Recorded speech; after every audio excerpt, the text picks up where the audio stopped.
দশে মহারম ফুরাত নদীর তীরে কারবালার প্রান্তরে অন্যায় এবং অসত্যের বিরুদ্ধে সংগ্রাম করতে গিয়ে শাহাদাতের পেয়ালা পান করেছেন আল্লাহর নবী হযরত হুসাইন রাদিয়াল্লাহু তাআলা আনহু। কারবালার ইতিহাস আমরা সবাই জানি। অন্যায়ের বিরুদ্ধে, অত্যাচারের বিরুদ্ধে আল্লাহর নবী হযরত হুসাইন রাদিয়াল্লাহু তাআলা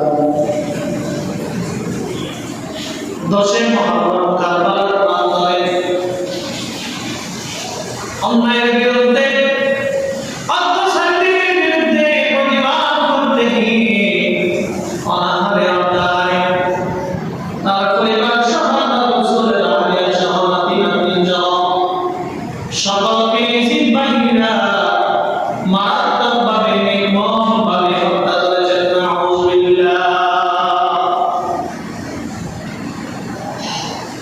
অত্যন্ত মর্মাহত একটি দিন, মর্মাহত একটি সময়।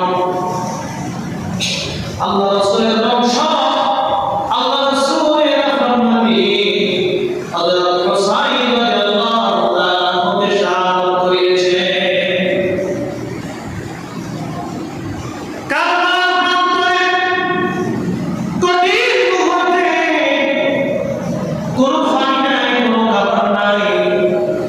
পানি অনুরোধ করে রেখেছেন না খেয়ে মরার জন্য, খাবার অনুরোধ করে রেখেছেন না খেয়ে মরার জন্য, কোনো সাহায্যকারী নাই।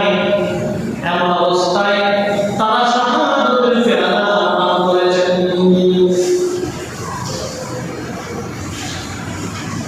কারবালার প্রান্তরে এরকম একটি মর্মাহত ঘটনা ঘটেছিল।